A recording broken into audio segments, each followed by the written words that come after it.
안녕하십니까, 정인태입니다. 한자 고한글로 바꾸자. 한자는 우리 민족 동이족 문자다. 네, 이 부분에 대해서 이제 많은 학자들이 이 주장을 근거를 가지고 하기 시작을 하는 것이죠. 그렇기 때문에 이 한자가 이제 중국 문자다, 이런 고정관념들을 가지고 있었는데, 그게 아니라 이 갑골 문자를 보면서 이것은 우리 옛 한글이다. 네, 이러한 주장들이 나오고 있는 것입니다. 네, 이런 부분들 한번 보겠습니다. 네, 이 세계일보에서도 한자 동이족 창제 중국 학자들도 인정. 네, 이러면서 여러 가지 이렇게 근거들을 얘기를 하고 있어요. 우리나라 초대 문교부 장관인 안효상 박사가 링이탕을 만나, 링이탕은 이제 문어죠. 세계적인 중국의 문어. 네, 중국이 한자를 만들어 놓아서 한국까지 문제가 많다라고 하자. 그게 무슨 말이요? 한자는 당신네 동이족이 만든 문자인데 그것도 아직 모른단 말입니까? 라고 얘기를 했다는 거. 이거는 굉장히 유명한 일화죠. 네, 그래서 결국에는 이 한자는 중국만의 문자가 아니며 이 한글과 한자의 장점만을 취해 쓴다면 우리나라는 네, 문자 활용의 이상국이 될 거다, 뭐 이런 주장을 해왔는데, 한자는 우리 민족 동이족이 창제했다. 이 시사 저널에서도 이러한 부분들을 보도한 바 있습니다. 그래서 한자의 연어는 동이족 문화권이다, 이런 얘기를 하고 있어요. 자, 한자의 동이족 문화가 반영되어 있다. 우리가 집가자를 보게 되면 이 집면에다가 돼지 시자가 이렇게 들어가죠. 그래서 집에 돼지가 있단 말이죠. 그게 왜 집가가 됐을까? 그런데 이제 이런 부분들이 뭐 예전에 이렇게 파충류가 번성하던 시대에 뱀을 방어하는 일이 큰 고민이었는데, 우리 조상들이 이 돼지를 이제 집 밑에서 길렀다, 이런 얘기를 해요. 그래서 제주도에서는 근래까지도 화장실 밑에 돼지를 기르는 것은 고대의 집 밑에다가 돼지를 길렀던 풍속이 이어져 온 것이라고 볼 수 있다. 이게 제주도를 빗대서 이제 이런 얘기를 했는데, 이 부분은 제가 이제 이 아세안 지역에서 그 베트남이라는 나라는 63개 성이 있는데, 이 63개 성을 제가 배낭을 메고 다 돌아봤거든요. 특히 제가 주목했던 것은 그 운남성, 중국의 운남성 그 아래에 있는, 그래서 아예 중국으로 제가 국경을 넘어가 보기도 하고 이렇게 다 많은 발걸음을 해봤는데, 거기 보게 되면은 굉장히 그 유사한 그러한 느낌들이 굉장히 많았어요. 그래서 이게 왜 그런가라는 것을 계속 한 20년을 제가 추적을 했는데, 그런 것이 이제 하나하나 밝혀지게 되는 거예요.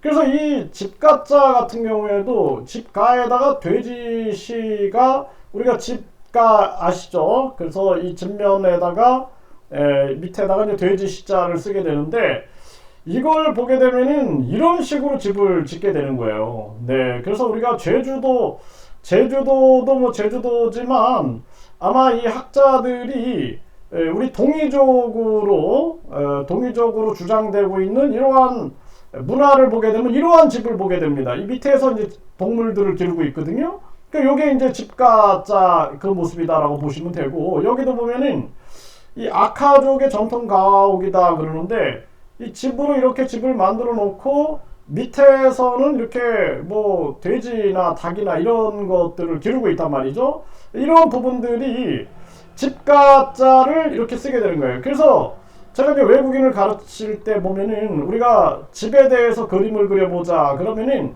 이런 집을 그립니다. 이런 집. 네, 이런 집을 그려요. 그리고 이것이 아주 전통을 오래 전통을 보존하고 있는 그런 곳으로 가면 갈수록 이런 구조가 굉장히 많습니다. 제가 이게 올라가 보기도 하고 여기서 잠도 자보기도 했는데, 이런 문화에서 이제 집가자가 나온 것이 아니냐, 뭐 이렇게 보여지는데, 아마 동이족의 역사를 추적해 보면은 학자들이 보다 더 강한 주장을 할 수 있지 않겠느냐, 저는 그렇게 보고 있습니다. 이 베트남이라는 나라에 보면은 우리 그 한민족에서 보게 되면은 이런 얘기를 하거든요. 배달국이라는 그 배달국.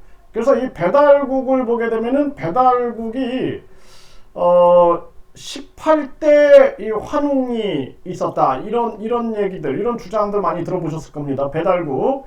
그래서 우리가 이제 배달 이 국에 대해서 고조선 위의 상고사 배달국을 가르쳐야 된다. 1세에서 18세 이 환웅천황의 제위가 있었다라는 이것을 이야기를 합니다. 그래서 치우천황 같은 경우는 14대 천황이었다. 자오지 천황 뭐 이런 얘기하고, 우리가 월드컵 때도 보면은 치우천황 그 깃발을 들고 이렇게 얘기를 했는데, 이게 이 베트남에 가면 깜짝 놀랐던 게, 이 베트남 그 역사를 우리가 이렇게 보게 되면은 이게 이제 그 지금 현재 그 중국 남부 쪽에서부터 이렇게 진행이 됩니다. 그러면서 밑으로 계속 남하하는 그 역사를 보게 되는데, 그래서 여기 보게 되면은 이 홍방 왕조, 그러니까 이 홍방 왕조가 이 훔이라는 이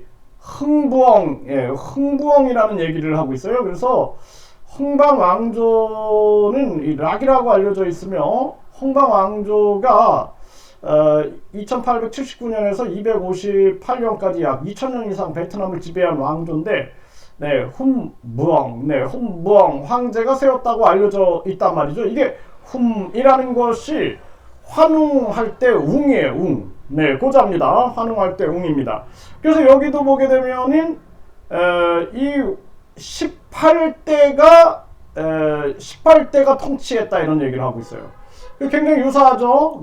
그래서 우리도 이 환웅이라고 했어요. 여기는 이제 흥부엉, 똑같은 얘기입니다. 이게 같은 얘기인데, 이 웅이에요. 웅. 이걸 훔이라고 발음을 하는 건데, 이 웅이 18대, 여기도 18대죠. 지금 배달국 18대. 이게 아주 유사한 그러한 부분들을 보여주고 있다는 것입니다. 이거 이제 많이 연구를 하다 보면은 많은 부분들이 밝혀질 텐데, 근데 여기서 이제 건국설화를 보게 되면은, 이 베트남 건국설화에 보면은 염제신놈 씨의 3대 후손 이런 얘기를 합니다. 그래서 염제신농에서부터 시작됐다라는 것을 얘기를 하거든요. 염제신농.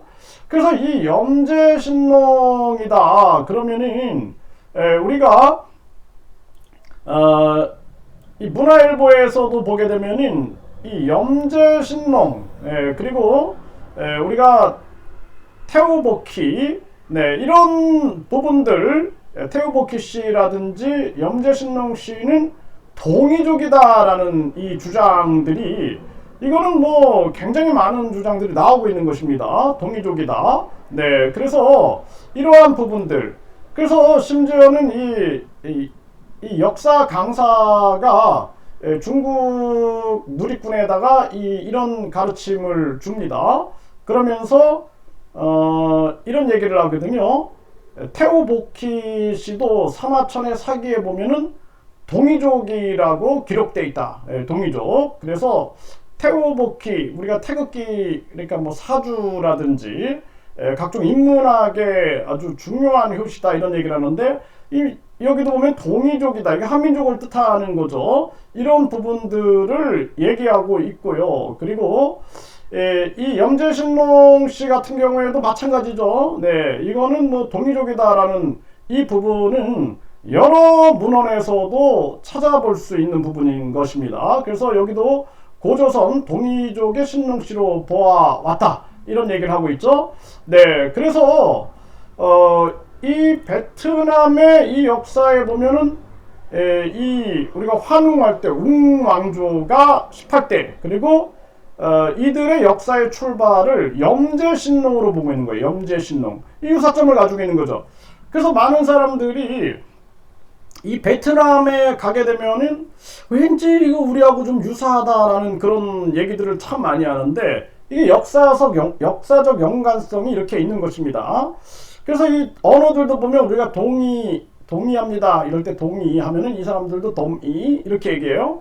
어디에요? 그러면 어로 이렇게 어로 해서 비슷하죠. 근데 이 한자식도 보면은 당나라식 발음, 그러니까 당나라식 발음으로 우리하고 굉장히 유사합니다. 그래서 우리가 뭐 낭만적이네요 할 때 낭만 하면 여기 사람들도 낭만, 이거 이제 성조가 있어서 그렇지 낭만 비슷하죠. 네, 이런 부분들이 나타나고 있다라는 것입니다. 네, 그래서 이러한 부분들 그리고 치우천왕 같은 경우에는 이 중국 소수민족 묘족 우린 치우천왕의 후예다 이렇게 얘기를 하죠. 네, 그래서 치우천왕은 뭐 우리가 그 월드컵 때 치우천왕 깃발을 들고 굉장히 많이 응원을 했죠. 그렇기 때문에 동이족이다라는 그 부분은 중국의 역사서에서도 마찬가지고 이제 우리도 이러한 부분들을 굉장히 많이 찾아 나갈 수가 있는 것이죠. 이런 부분들.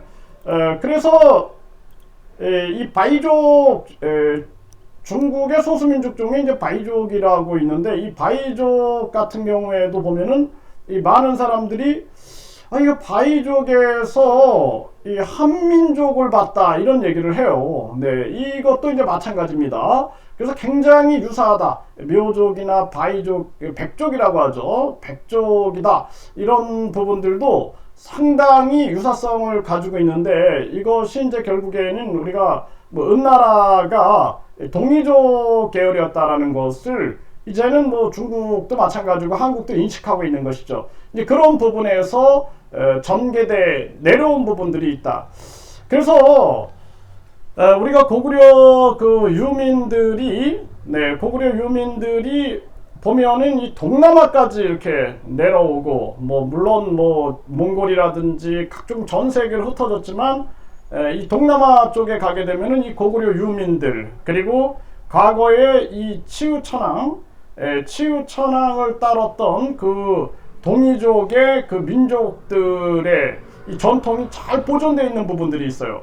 그러면은 이제 한국의 고대사적인 측면들을 그쪽에서 연구할 수 있는 부분이 있다. 그래서 제가 아까도 이 모습을 보여드린 게 왜 이 집 가짜 우리 이제 왜 집에 돼지 십자가 있느냐 이거에 대해서 이제 우리 학자들이 의문을 갖고 있는데 이거를 동이족 역사를 우리가 연구해 가고 아까도 그 베트남의 염제신롱 얘기를 했는데 이 염제신롱 동이족 이런 역사를 우리가 연구해 보고 그리고 하다 보면은 한자가 이제 동이족의 문자였다라는 그 근원을 굉장히 많이 찾아갈 수 있지 않겠느냐 이런 말씀을 좀 드릴 수가 있게 됩니다. 그래서 저도 과거에 이제 우리가 그 고대사 이 배달국부터 해서 우리가 뭐 한국 얘기도 하죠. 한국 배달국 또 이 단군 조선 이러한 부분들을 연구해 가고 그리고 이 민족의 이동이라든지 그리고 발전되지 않았지만 그 전통을 유지하고 있는 고구려 유민들이라든지 고대 한국인의 전통을 이어가고 있는 이런 사람들을 보게 되면은 우리의 역사에 대한 아주 굉장히 유사성 이런 것들을 찾아갈 수 있어요. 그리고 울산 쪽에 그 과학 이 인간 게놈에 대해서 연구한 학자가 보게 되면은 이 한민족의 고대 한민족의 그 유전자를 연구를 하면서 이런 얘기를 합니다. 네, 고대 한국인 같은 경우에는 이 남반계와 북반계가 섞였는데 그게 이 베트남 쪽의 이 사람들하고 굉장히 유사하다. 제가 전에도 그 영상을 올린 적이 있는데 그것도 보게 되면은 결국에는 염제신롱이라는 동이족을 본인들의 시조로 삼고 있구나. 이러한 부분들을 보게 되면은 우리가 아주 그 과학적으로도 그렇고 역사적으로도 그렇고 문화적으로도 그렇고 이러한 부분들을 상당히 많은 부분에서 찾아 나갈 수 있는 그러한 부분들이 있다라는 것입니다. 그 영향을 이제 뭐 문화는 서로 주고받았던 부분들이 있겠죠. 네, 그러면서 전개된 그러한 부분들이 있다. 이런 부분들을 좀 말씀을 드리겠습니다. 그래서 한자를 이 고한글로 바꾸자. 동방의 문자, 네, 이 고한글 그리고 동방의 문자로 우리가 바꾸자, 이런 주장에 대해서 동의할 수 있는 부분입니다. 그래서 중국 같은 경우에는 이제 더 이상 자기들이 이 한자가 동이족의 문자다라는 부분들, 이거 자기들이 더 이상 부인할 수 없는 거죠. 이제 뭐 홍산 문화라든지 문명 이런 것들이 막 드러나면서 우리 그 웅녀의 그 여신상이라든지 이런 부분들이 막 밝혀지니까 이제는 자기들도 이 동이 이 박물관 같은 것도 만들어서 아예 동이족의 역사를 자기들의 역사로 편입시키는 그런 작업을 하고 있는 것이죠.